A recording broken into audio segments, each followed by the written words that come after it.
Assalamualaikum sob, sebelum video dimulai, ada baiknya Anda subscribe, like, dan komen supaya Anda tidak ketinggalan video terupdate.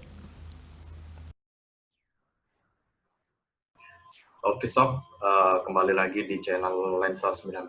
Kali ini saya mau bikin tutorial gimana caranya supaya skripsi kita, artikel kita itu bisa lolos plagiasi. Kan biasanya setelah garap skripsi itu kan biasanya ada tes kayak tes orisinalitas lah, tes keorsinilan skripsi kita. Apakah termasuk plagiasi atau enggak? Kalau plagiasi jelas skripsi kita tidak di-ACC oleh kampus seperti itu dan wajib direvisi.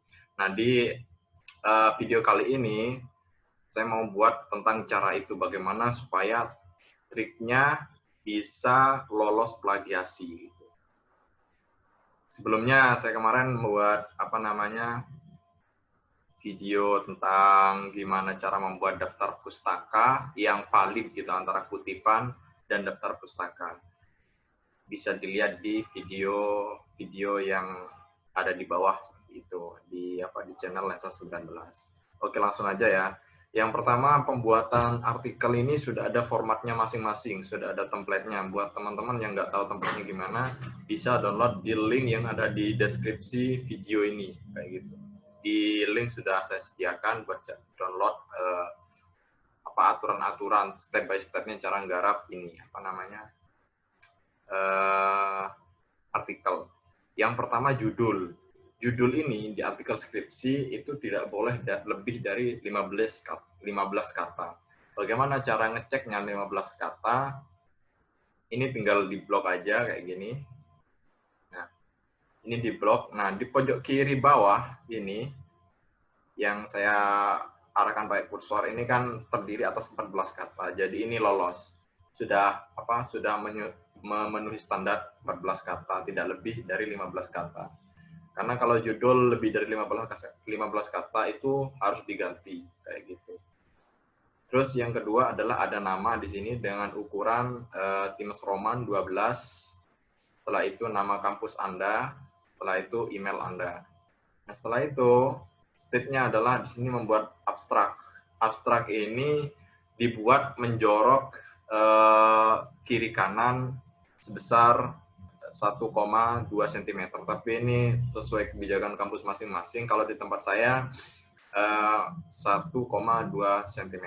Nah, gimana cara mengatur itu? Gampang. Kalian klik aja di sini di pojok kiri. Yang ini ya, ini. Lalu kalian pilih layout. Nah, di layout ini ada ukuran ini. Ini left, kiri, ini right, kanan. Ini kan sudah 1 cm. Kalau aturannya 1,2, ya kalian tinggal tambah gini aja. Nah, ini otomatis yang di bawah sudah teratur menjadi 1,2 kayak gitu. Ini cara buat layarnya. Nah, untuk yang di bawahnya gimana? Kan ini yang teratur yang ini aja. Oke, kalian klik sini. Lalu kalian klik home. Kalian klik format painter. Klik format painter.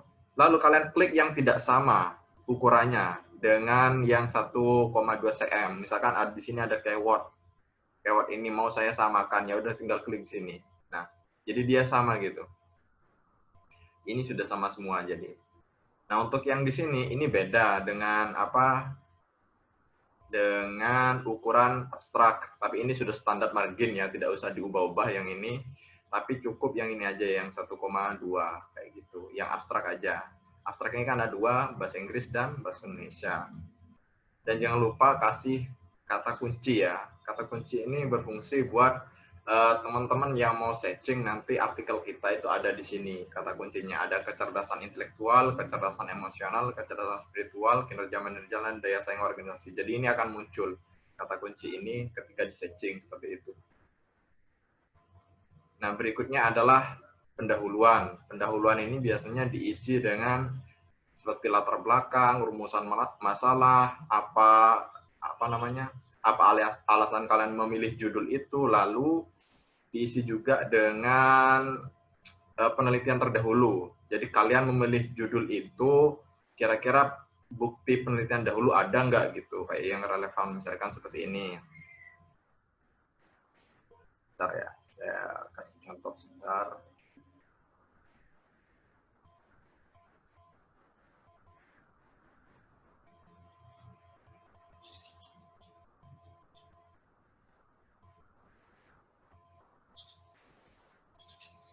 Mana ya, susah.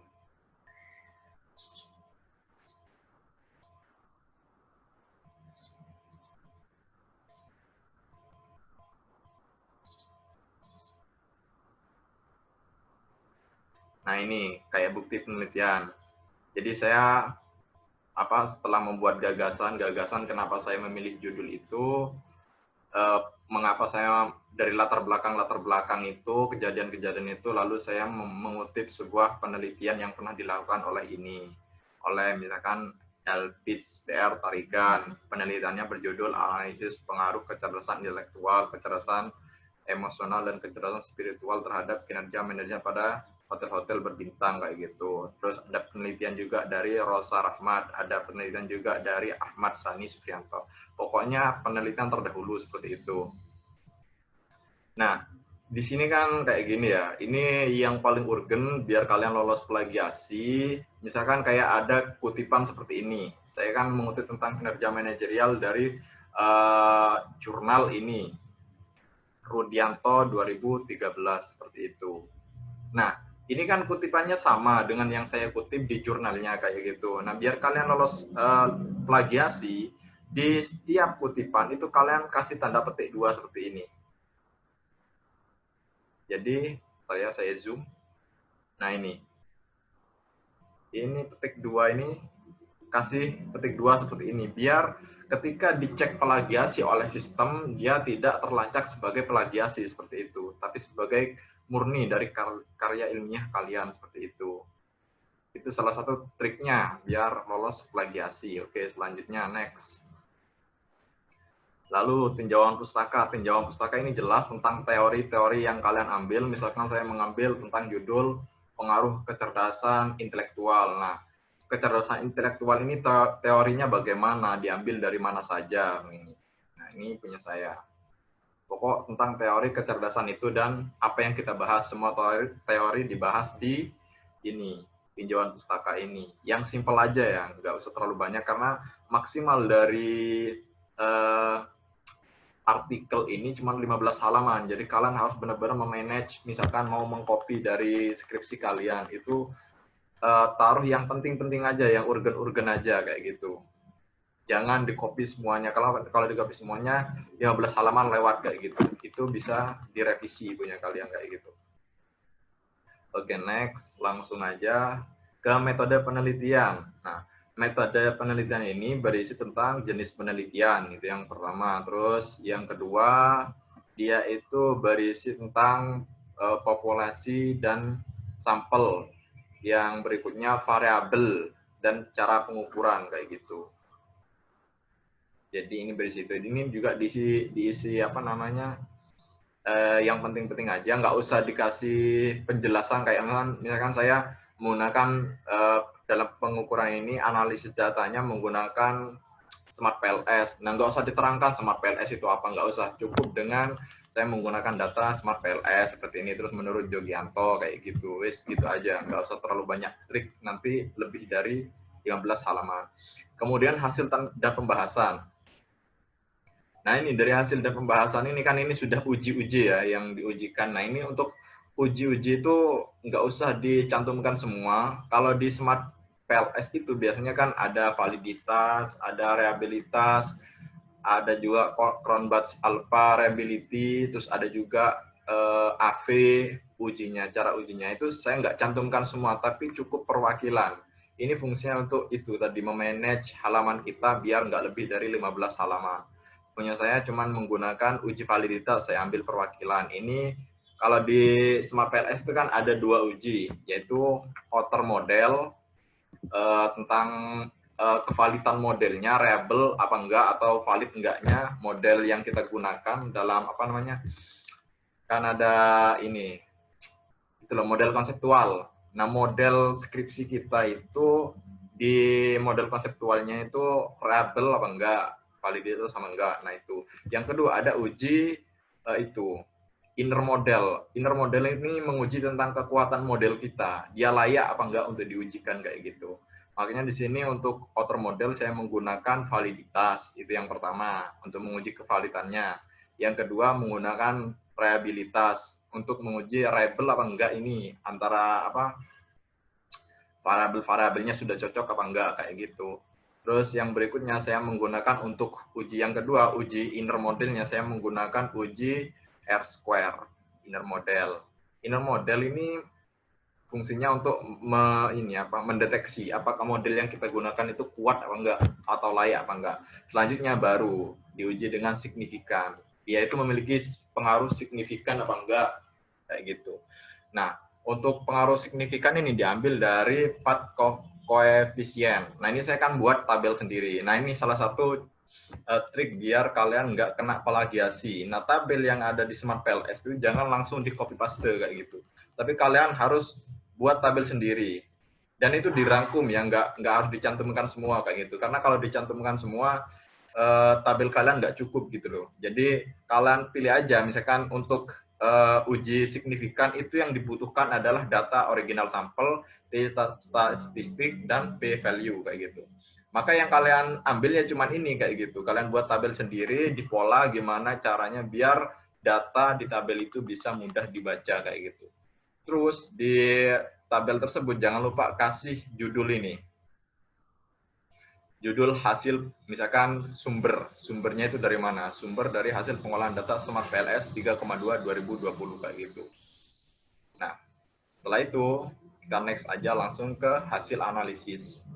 Nah, hasil analisis ini langsung kalian ini ya, kalau di skripsi itu kan ada hipotesis, penelitian, sama ada pembahasan kayak gitu. Nah, kalian yang diambil yang pembahasan aja kayak gitu. Ini yang saya ambilkan dari contoh Smart PLS ya. Nggak tahu lagi kalau yang SPSS bagaimana, itu ada formatnya tersendiri. Tapi yang pasti yang diambil adalah yang intinya aja. Jadi kalau kalian mau ngambil yang deskripsi itu, mau ngambil yang pembahasan, itu ambil yang pembahasan, jangan yang hipotesis.